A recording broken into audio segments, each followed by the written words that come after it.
اس لیے اللہ تعالیٰ یہ غفلت میں کبھی نہ آئیے گا، نہ ہی اس حماقت میں کبھی پڑیے گا کہ میرے گناہ بہت زیادہ ہیں، یا اب میں کیا کروں اللہ تعالیٰ کے پاس جا کے، ہر چیز تو حرام ہے، وہ حرام میں کرتا ہوں۔ تو سٹریس میں آ کے انسان اللہ سے ہی بات کرنا چھوڑ دیتا ہے، کہتا ہے بس میں نے کرنا ہی حرام ہے تو چھوڑو، اللہ تعالیٰ سے کیا بات کرے۔ تو یہ حماقت ہے، یہ شیطان کا بہت زبردست اسٹریٹجی ہے کہ ہمیں اللہ سے بدگمان کر دیں۔ تو بدگمانی کبھی نہیں کرنی، اور وہ حدیث فالو کریں کہ رسول اللہ صلی اللہ علیہ وسلم نے جو فارمولہ بتایا کہ follow an evil deed by a good dead.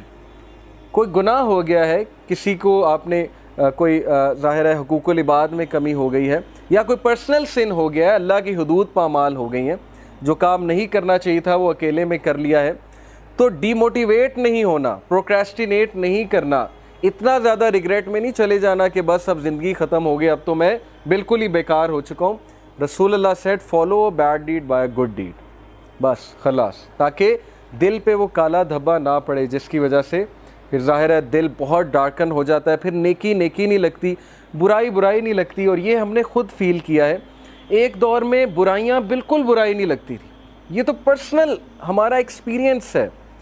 میری لائف پاسٹ میں ایسی ہے کہ بہت سی برائیوں میں انوالو تھے، وہ لگتی ہی نہیں تھی برائی، یہ کنڈیشن آف ہارٹ پہ ڈیپینڈ کرتا ہے۔ اور اب وہ چیز اتنی برائی لگتی ہے کہ میں حیران ہوتا ہوں کہ کسی دور میں ہم یہ بھی کرتے تھے۔ تو it all depends on the condition of the heart. قلب جو ہے نا، یہ بہت سائنس ہے قلب کی، کہ قلب اصل میں ہے کیا۔ اینڈ دین اللہ سبحانہ تعالیٰ سیڈ دس حدیث is really should be our constitution, whoever is concerned about the hereafter۔ دیکھیں priorities، it's all about priorities۔ جو کوئی ہیئر آفٹر کے بارے میں کنسرنڈ ہے، ہیئر آفٹر کے بارے میں کون کنسرنڈ ہوتے ہیں، کیسے کنسرن شو کرنا ہے؟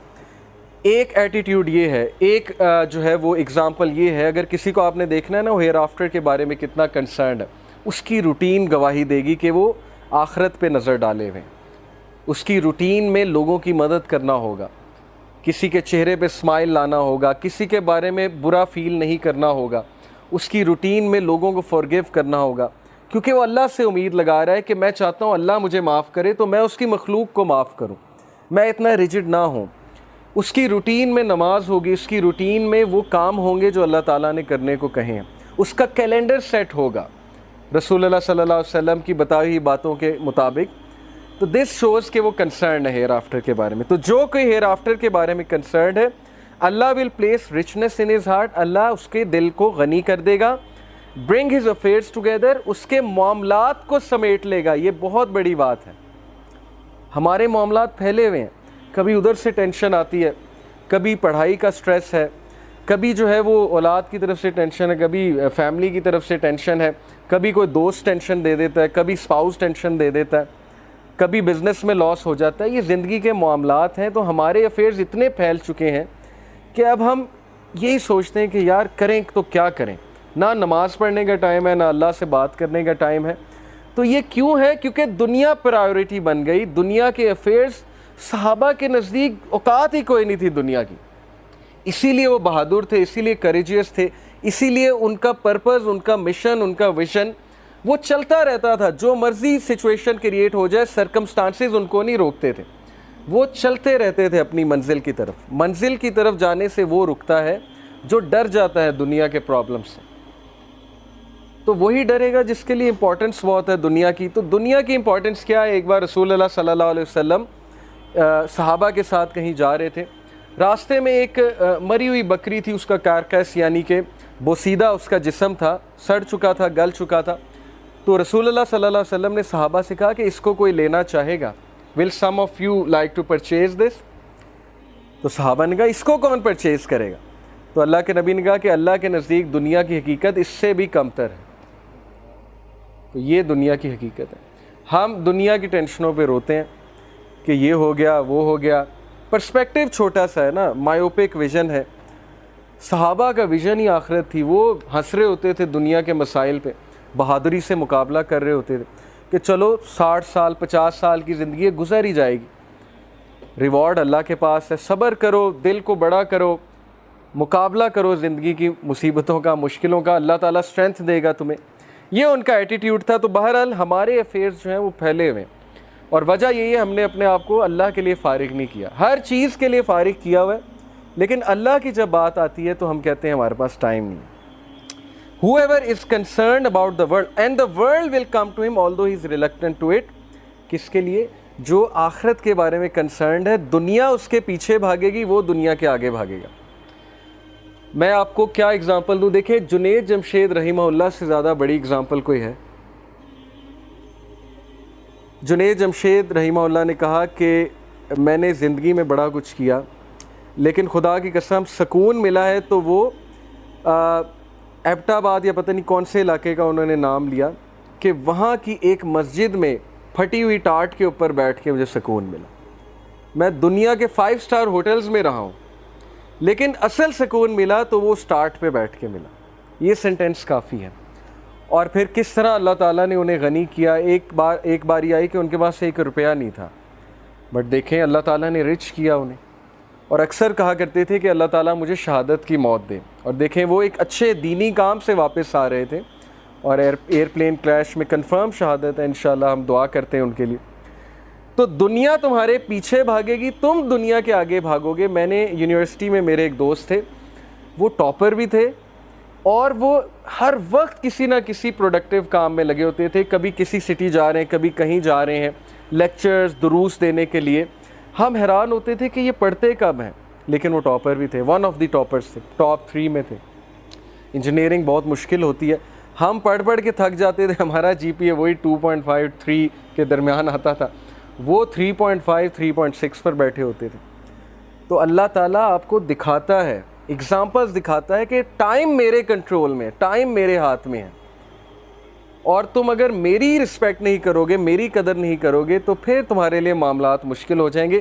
اسی طرح زندگی ڈیزائن ہوئی ہے. ہم کسی نہ کسی کو فالو کرتے ہیں، ہم کسی نہ کسی کے پیچھے بھاگتے ہیں.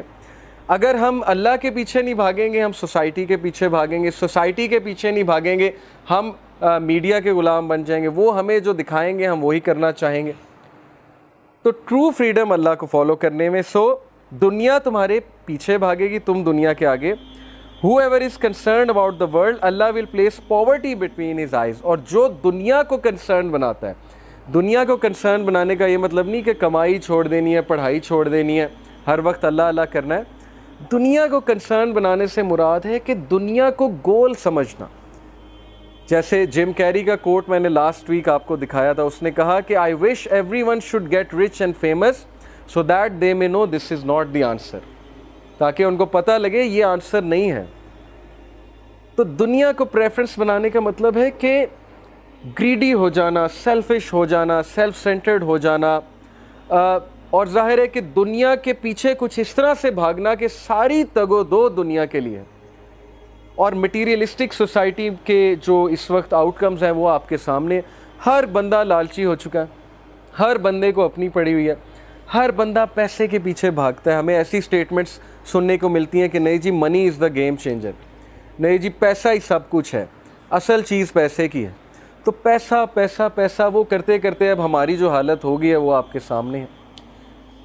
تو جو کوئی بھی دنیا کو کنسرن بنا لے گا یعنی گریڈی ہو جائے گا، اللہ کو اگنور کر کے دنیا کے پیچھے بھاگے گا، تو پھر کیا ہے کہ اللہ will place poverty between his eyes. اللہ اسے غریب کر دیں گے. غریب سے مراد لٹرلی غربت نہیں ہے، غریب سے مراد ہے کہ اس کا پرسپیکٹیو چھوٹا سا ہو جائے گا. بٹوین ہز آئیز پاورٹی یعنی اس کا مایوپک ویژن ہوگا، اس کا چھوٹا سا پرسپیکٹیو ہوگا، اس کا دل بڑا نہیں ہوگا. اور پھر کیا ہوگا کہ disorder his affairs and he will get nothing of the world but what is decreed for ہم.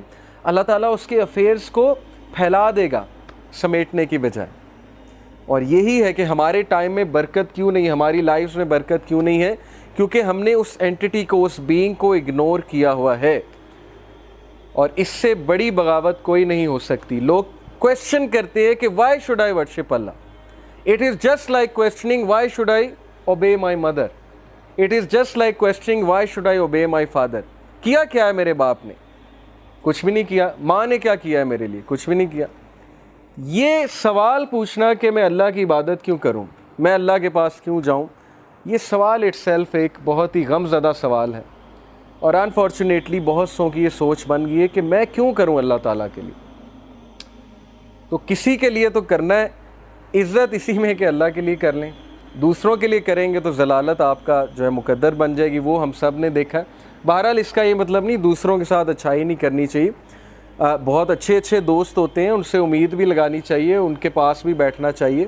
یہ ایک میں الگ پرسپیکٹیو بتا رہا ہوں جو کہ آپ سمجھ گئے ہوں گے میں کہنا کیا چاہ رہا ہوں, کہ اللہ کو اگنور کر کے نہیں, اللہ کو ڈسپلیز کر کے نہیں, پھر کامیابی نہیں ہے.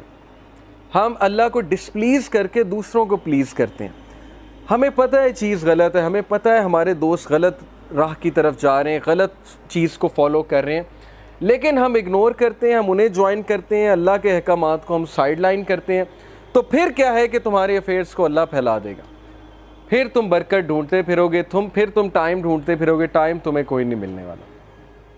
یہ بھی اللہ کی رحمت ہے. یہ مت سمجھیں کہ اللہ تعالیٰ کو کوئی خوشی ہوتی ہے ہمیں پنش کر کے, ہمارے افیئرس کو پھیلا کے. یہ ہمیں واپس لانے کا طریقہ ہے. جیسے پیرنٹس کبھی کبھی ری انفورسمنٹ کرتے ہیں, پنشمنٹ دیتے ہیں بچے کو, استاد بہت سے طریقے یوز کرتا ہے بچے کو واپس لانے کے لیے. یہ بھی اللہ کی رحمت ہے. یہ تو پرسپیکٹیو کی بات ہے نا. کچھ لوگ اس کو سمجھتے ہیں کہ اللہ تعالیٰ پتہ نہیں کیوں اتنے غصے والے.